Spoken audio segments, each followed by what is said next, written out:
about what it is that they need to be able to do their job well, and bridging those sort of gaps. So I think the dots will join up. So don't worry if you feel like you might have chosen the wrong kind of path for yourself. As long as you're putting the work in, there's no such thing as a wasted experience. And that's the other thing. You don't have to be right the first time either. So I put 3 years into the APS, and now I'm pivoted out of it, and I'm seeing the upside to what I got, to what I did there. But I'm definitely moving in a different direction now. And you guys had Sunny Forsyth last fortnight, and it doesn't get much different in a lot of ways from weapons engineering to now going and working or starting Abundant Water. A pretty big turnaround. I mean, I appreciate there's still engineering involved, but those charcoal filtration things aren't exactly a complex piece of kit. And same with Pierre. If you guys, I think a lot of you here were here for his presentation 10 weeks ago, a couple of months ago. He was the same. Studied journalism, decided he was keen on international development. That's a pivot there as well. Admittedly, they're reasonably closely related, but he didn't know what he wanted to get into, but he's changed that into something else now. And you just hear him speak about the organisation, what they get up to, and you just kind of know he's passionate about what he's doing. Like, you can sense that about people who are doing the thing that they really want to do the most. They have an energy about them, and indeed charisma, and you kind of want to tap into that and feed off of that. So it's a pretty powerful thing, pretty intoxicating thing to be around too. So anyway, that's a bit of info about where I've been and what I'm doing, and now get into what I'm doing now and what's changing and that sort of stuff. So I'm doing a law degree at the ANU, just because it's a really broad qualification. Thing about having a commerce degree is you're not qualified to do anything, frankly. So it just leads to further education, is what I mean by that. So law's there, a couple of diplomas. Now I'm back into business for myself because I missed being the boss too much, right? So the first one's in engineering. So my best mate and I, when we were 10 years old, kind of said, all right, Matt, I'm going to go learn the business administration side, and Scotty, you go learn the construction side, and we're going to go get into development, like construction, all that sort of stuff, right? So anyway, we're in that now. So that business is Progenia. We're in sustainable engineering and construction, so we're all about like how good is the insulation levels in the house. We're retrofitting existing homes to move them towards net zero energy and all that sort of stuff. Because if you look at the share that residential housing contributes to like greenhouse gas emissions and that sort of stuff, it's like a really serious amount of the quota. So it's something that needs to be addressed anyway. And from the business side, that means there's an opportunity. I mean, there's millions of these fibro homes that are insulated terribly and that sort of stuff. But anyway, so we're moving along with that. Now, I said before I was really into, I'm very passionate about youth mentoring and that sort of thing. So I'm kind of trying to find facets in a professional capacity that can combine the experiences in business, admin and that sort of stuff, but use it towards what I'm passionate about. That's part of trying to pivot to what you care about. So in July this year, I found a couple of guys who were coders and wanted to enrol in this competition. So we went to a hackathon back in my hometown of Wollongong. Hackathon is you've got a weekend in which to design and launch a new digital product or service. So we started an education tech startup that weekend. I delivered the pitch for that, and we won the first prize. It was like 16 grand in cash and in-kind stuff, right? So it was enough to progress this thing. So what we're building is a social network for teachers. Like sites like LinkedIn are great for like kind of broad, ubiquitous sort of product. There's specific subsets of users that their needs aren't really being met through that. So through this network, we've called it Peerio. It's a place for teachers to upload videos of themselves teaching to the new curriculum. I don't know if you guys know this, but in primary and secondary schools at the moment, all the state governments are getting on board saying geography is going to be taught the same across the entire country, because before it was on a state-by-state basis, right? So our idea for this is have a place where teachers can upload themselves teaching the new curriculum, so then you get knowledge sharing and mentoring, And then for the massive amounts of the Australian workforce are going to be retiring in the next 10 years or so. So it also acts from a legacy perspective in capturing their work and being able to, some sort of historical record as well. So we want to take advantage of the national curriculum, and the NBN's been rolled out too. So we're going to have, better access to rich media content like HD video. Anyway, what we're going to do with this is, after a time, teachers will give each other feedback of these videos of them teaching in the classroom. We thought, why not take the very best videos from every subject, make that freely available for any student who wants it. So suddenly, I went to 5 different schools growing up. Suddenly it doesn't matter if you're travelling with your parents, or if you're at home sick, or you just don't get along with your teachers in a particular subject.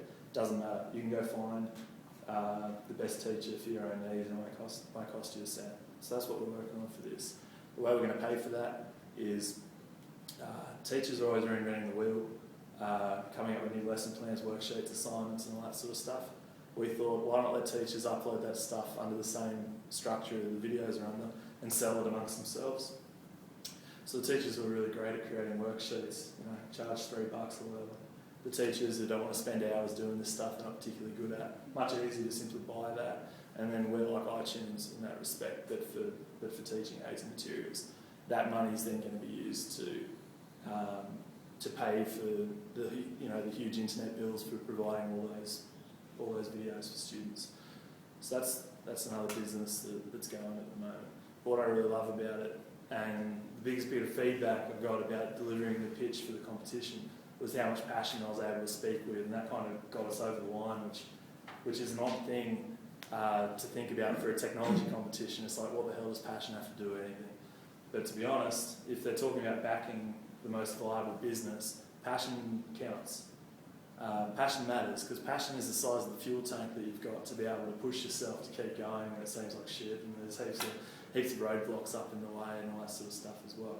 So there's a lot to be said for figuring out what you're passionate about, because it's going to give you reserves of energy you didn't know that you had, of what to pursue, and what to go with.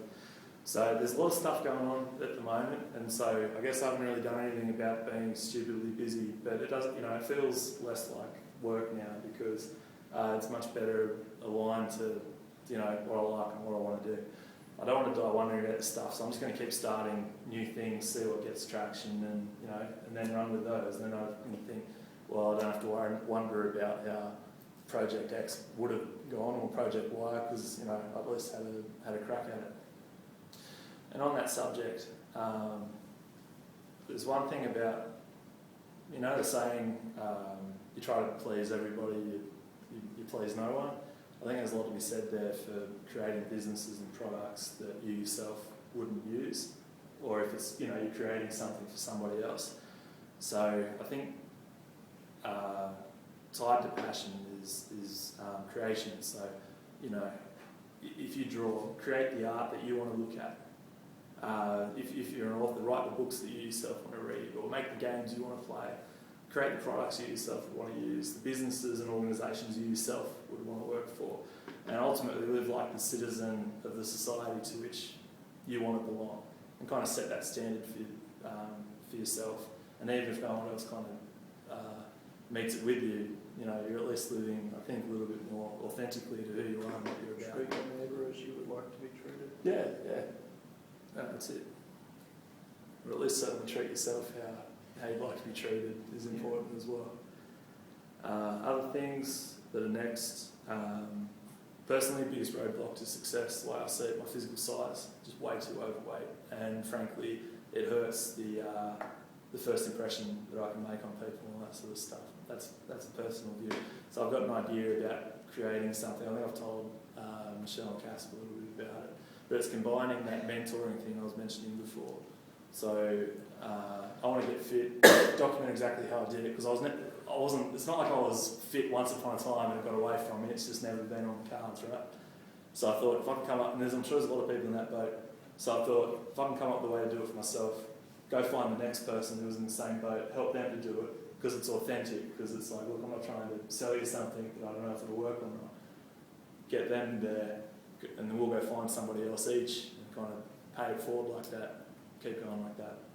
So, that's what I was saying about coming up with stuff, just see what happens. And it's a good excuse to try and live a little bit longer as well.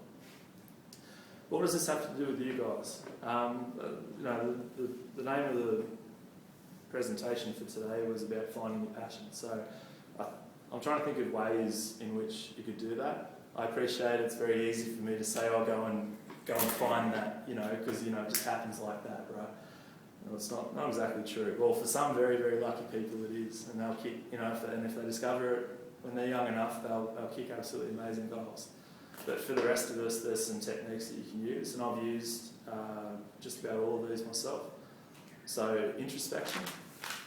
So honestly, just through even your dreams and stuff like that, that is your, not to get all new agey or anything, but that is your subconscious talking to you just through images. See what you dream about, see if there's any connection there to something that you want to do.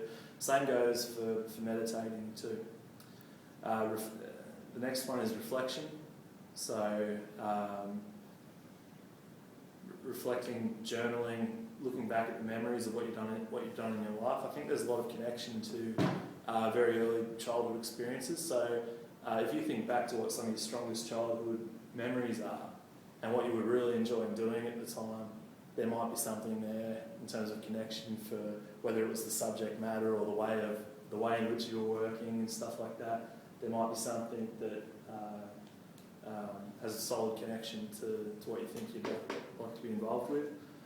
Hitting up other people for perspectives. I mean, your parents have been around. They've been around for a while. They might know you pretty well, so they might be a source. Same with friends. Some people just serendipity seems to work. So they just kind of fall into what they love almost by accident. But on that subject, I think that's a kind of risky approach. I mean, it can certainly work, but you've got to be open to the experience at the time, and you've also got to know it when you see it, if that makes sense. And I'm not sure it's such a lightning bolt moment, which is why I'm a fan of reflection myself. But there are some people that travel and just kind of fall into this stuff. But I think it's just about being open-minded to it. And then there's just pre-planning as well.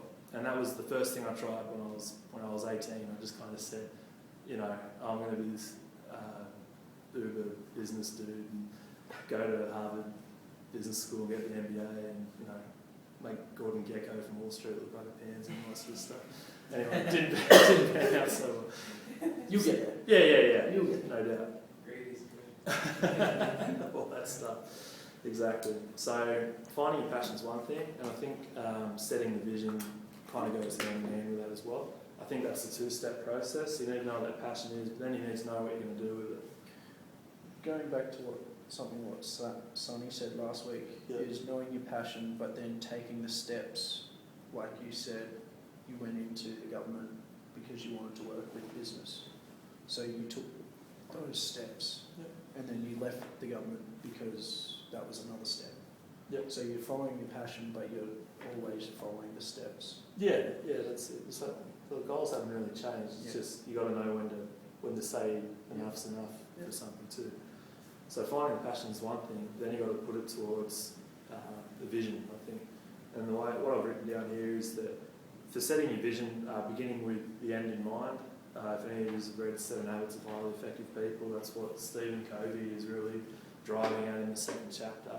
One exercise he had was, and it's a little bit morbid, but it's going to happen. But imagine your funeral. And imagine who are the kind of people that are going to want to say things about you. What are they going to want to talk about?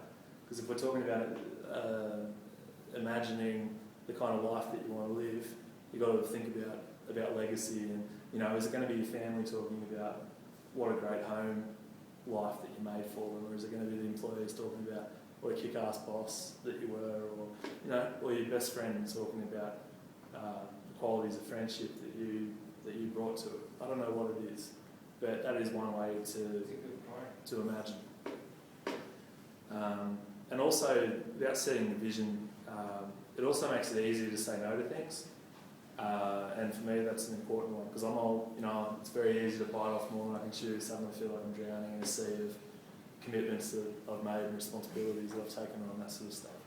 So if you know what you want and what you're working towards, it's going to make it easier to say no to people. And no is not a dirty word. If you